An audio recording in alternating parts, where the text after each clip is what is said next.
ቤተሰቦች እንዴት ናቸው? ደህና ናቸው? እንግዲህ ሌላ ፍቅረኛ መጥቷል ማለት ነው።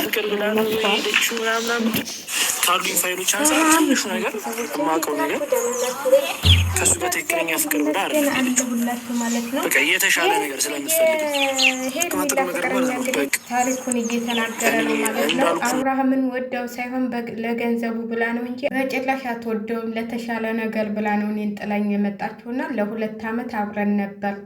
ስለዚህ እኔን ጥላኝ የመጣችሁ ለሱ ብላ ነው ብሎ ፍቅረኛ አስሰው አግኝተውት እንደዚህ ተናግሯል። እሷ ደግሞ ይኸው ዛሬ ደግሞ ጡቷን ትታ ሆዷን ከፍታ መታለች ማለት ነው።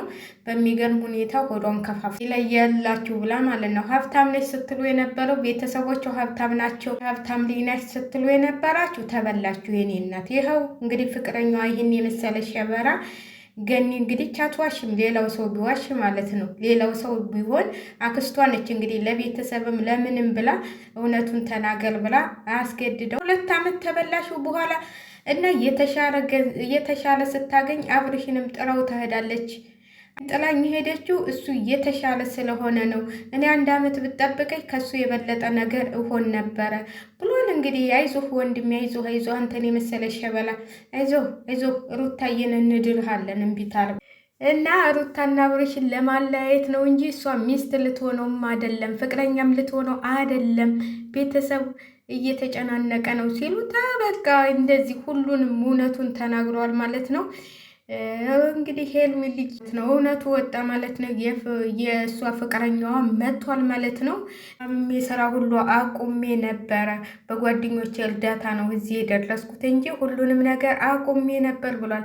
የምታዳንቁ ልጆች ማለት ነው፣ እሷ ጨፍሩ ማለት ነው። ይኸው ጉዳችሁ እየወጣ ነው። በወንድ ነው እንጂ ደግሞ ማንም ሀብታም በወንዶች ገንዘብ ነው እንደዚህ እየዘናነጡ የሚመጡት እንጂ የታባታቸው አንጥተው ነው እንደዚህ ሀብታም ብቶ የሰው ባር አትቀማም ነበር። ሰዓትም የገዛችው 500,000 ብር የምትለው ውሸቷን ነው። ሰዓትም እሷ የ50 ብር ሰዓት ነው ገዝታ የመጣችው ማለት ነው ስጦታ እና በዚህ ልደትህን ላክበልልህ ብላ ውሸቷን ሀብታም የምትሉት እዚህ ምስኪን ልጅ የቀማችውን ገንዘብ ነው ለአብርሽ ልራለሁ ብላ የመጣችው ማለት ነው።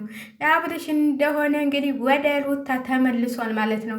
ከአንቺም ወደዚህ ወደ ፍቅረኛች ልቡን ሰብረሽው የመጣሽው ግን በጭራሽ አይፈልግሽም ማለት ነው። በቃ አንጀቱንና ልቡንም ሰብረሽዋል ማለት ነው። አብርሽን ብታውቅበት ይሻልሃል ማለት ነው። ልብ ከመሰበሩ በፊት ይችን ልጅ ብትጠነቀቃት ከልጅህ እናት ጋር እንደምንም ብለህ። ለነገሩ አሁን መታረቃቸው አይቀርም፣ ድራማውም እያለቀ ነው ማለት ነው። ይህ ሁሉ ደረጃ እስከሚደርስ ድረስ ለምን እሱን አላገኛችሁትም ነበር? ለምን እሱን ፈልጋችሁ አላገኛችሁትም ነበር? አሁን እንዴት ትዛራችሁ ብዬ ነው የማስበው ማለት ነው። ነገሩ ሊያልቅ ነው፣ ሊያበቃ ነው። እሷ ወደ ውጭ ልከድ ነው። ወደ ውጭ መሄድ ውሸት ነው። ብትል ኑሮ አክስቶ ወደ ውጭ ልትሄድ ነው ብለህ ታወራ ነበረ ማለት ነው።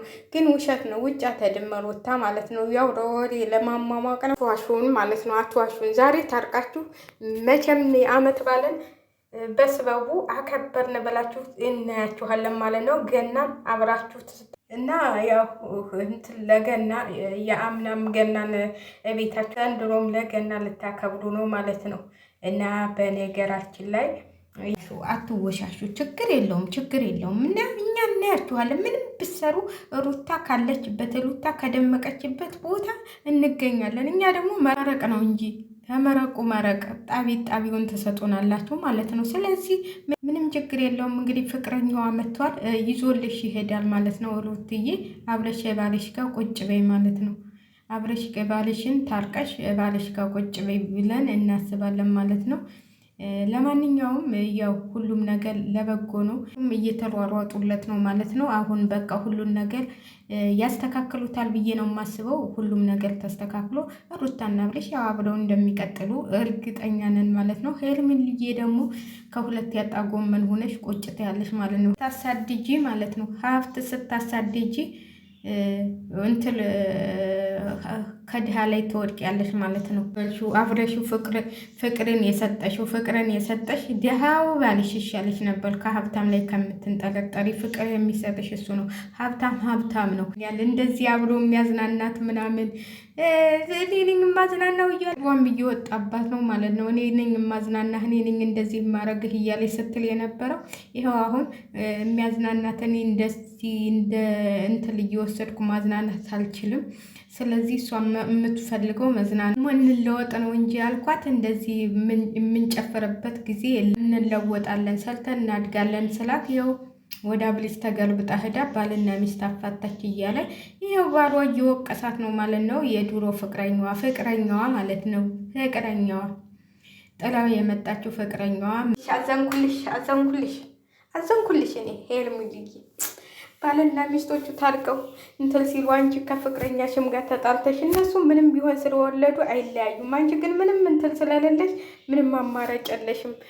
ሀብታም ሞልቷል የሚበላ ይዞሽ አባሁኑ ባለስልጣን ሄደሽ ተጠምጠ ያጠማጠመሽ እንዲህ ስንት ሀብታምና ስንት ባለስልጣን አለ። ታዲያ በይ እናቴ ሜና ስሙኝሽ ለገንዘብ አይደል እንዴ እንትልም ስንት የአዲስ አበባን ቆንጆዎች የሚያጣድፉ አሉ አይደል እንዲ ለገንዘብ እያሉ። ስለዚህ አንቺም ጠጋቤ ወደ እነሱ። ምንም ችግር የለብሽም፣ ምንም ችግር የለባትም። ልብጣ መጣችልን። በቃ ምን እንበላችሁ?